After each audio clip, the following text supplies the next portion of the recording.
So I just want to talk to you about how there aren't really difficult questions from gender critical people. I think a lot of cis people feel that they support trans rights, but they're a bit wary about some topics coming up because they don't really know how to answer it, and they might get pushed into like a rhetorical trap, or they don't really know how to defend things, or even they feel like, oh, I don't know about trans people in prisons. I don't know if I really agree with the trans people on that. And you might feel like you don't want to speak up because you're worried about these like difficult questions. And I just want to show you that there aren't any difficult questions. You just need the right like strategy to approach them. And once you've answered a few of these things a few times, it becomes like obvious what they're doing and quite easy to get them to say the most horrific things out loud very quickly. And I just wanted to give this example. We are basically just going through an argument I had with a dickhead, but it's not just to show this specific dickhead, it's to give an example of like how you do these arguments. So I started off with the whole core premise of the gender critical nonsense about toilets is just so obviously rubbish.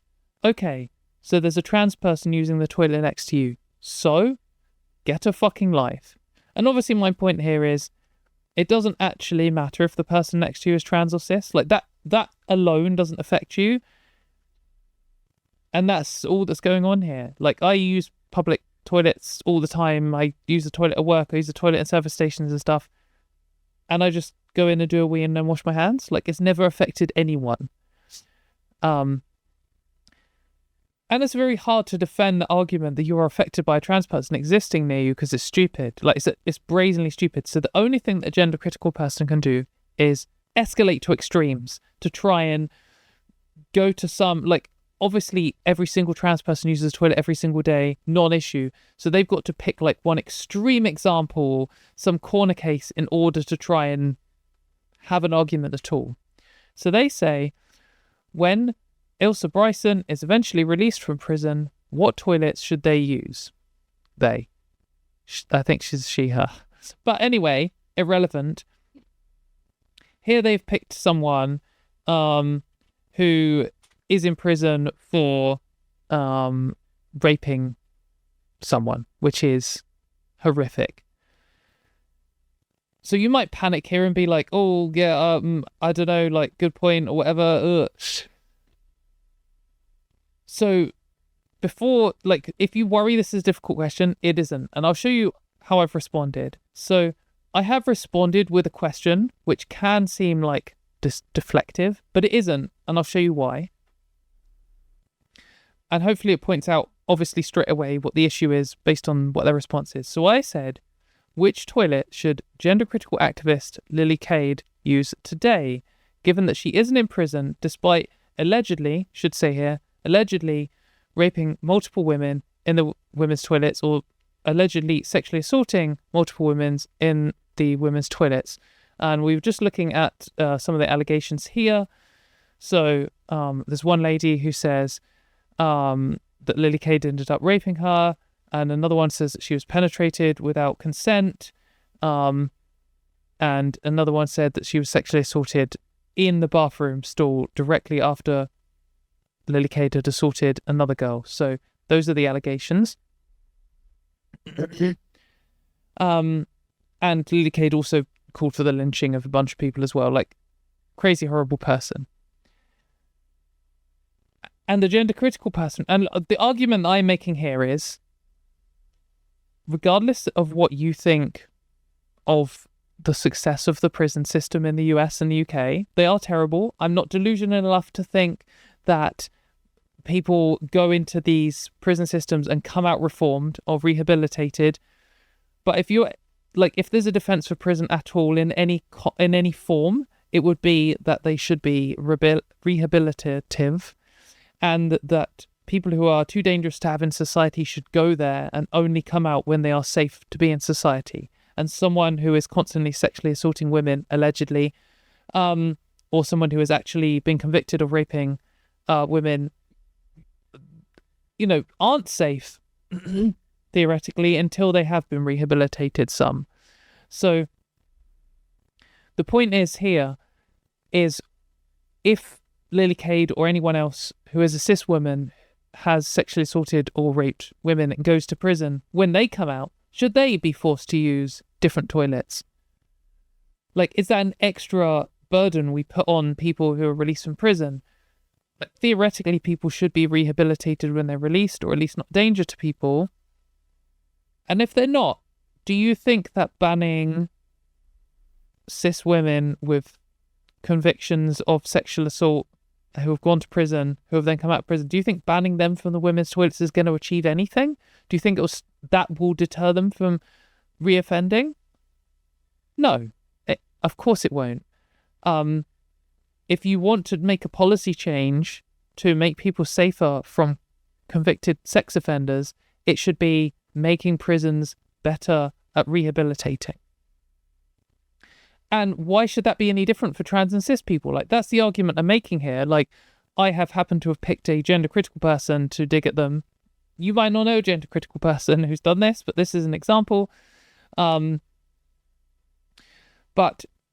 importantly, the point is, there are cis women who have done this thing. So should they also, like, are you worried about them reoffending? And they responded, the female toilets, because she is female. When multiple trans rapists are eventually released from prison, what toilets should they be used? Answer the question. Like, completely revealing instantly, they do not give a fuck about the women involved in this at all. Like, they're coming up and saying, what should we do with trans people who are a danger to women? Like, well, my answer is, what should we do to cis people who are a danger to women? We should do the same thing for both of them. And they don't think that. They think that a cis woman who is a danger to women should just be able to use the women's toilets. No issue. They don't care about that at all, because that isn't what they're arguing. And I think this alone just exposes them as a fucking idiot to anyone who's passing by. But I am aware that this can look deflective. So, like, they've got this answer the question thing. So just, like, reiterated, right, so you think that people who have allegedly sexually assaulted, or in general rapists who haven't seen any justice and haven't rehabilitated, should just be free to offend again because they're cis, but are angry that I think that the whole point of prison is rehabilitation and are still pretending to care about women's safety. Joke. And then they say, in response, you're arguing that male serial rapists should be free to use female facilities if they want because they've been to prison, and you think I'm a joke? No, I don't think that. Obviously, I don't think that. And I think it's clear to anyone passing by again, the whole point that whenever you're doing an argument like this in writing, on the internet, the only reason you should engage with anyone like this is so that passers-by see it. Because someone like this, they're not capable of rational thought. They don't give a fuck. They'll contradict themselves and, like, change position on a dime. They'll lie. They don't care. That's not who responding to these people are for. It's so that passers-by see it. And I said, we shouldn't be releasing anyone who is a danger to the public. Like, why? You know, what is the point? What are we doing with prison if we're putting dangerous people? We're saying this person is too dangerous to be on the streets, so we're putting them in prison, and then we're releasing them. Like, where's that justification gone? If they weren't too dangerous to be in the streets in the first place, why are they going to prison rather than some kind of rehabilitation centre that's not prison? What are we even doing here?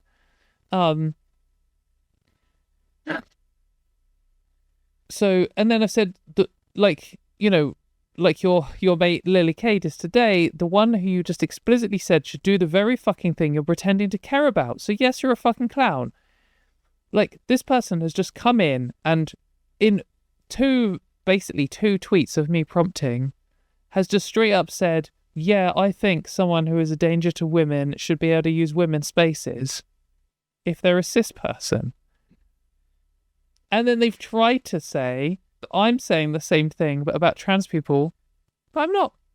So, and I think this is just how you should always approach any difficult question for a gender critical person.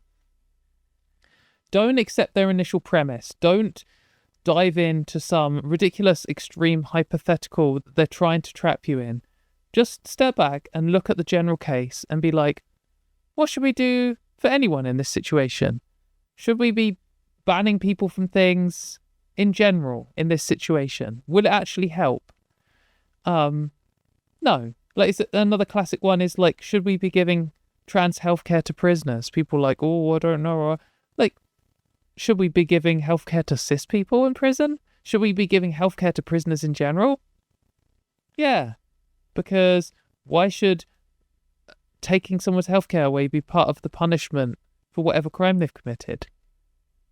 That's just like an extra torture on top for some people and not others. If you're saying that forced detransition should be part of the punishment for trans people, why shouldn't forced transition be part of the punishment for cis people? It shouldn't, because it's disgusting, but it shouldn't be for trans people either. You just got to look at what they're actually trying to imply generally, and then just answer the question straightforwardly, how that is. So when they say something like this, what about this crazy corner case situation? Just like, well, okay, what about the general case? What are you actually saying? And they will always say something stupid because they don't have any real positions, and they're idiots, and they're driven completely by hate all the time.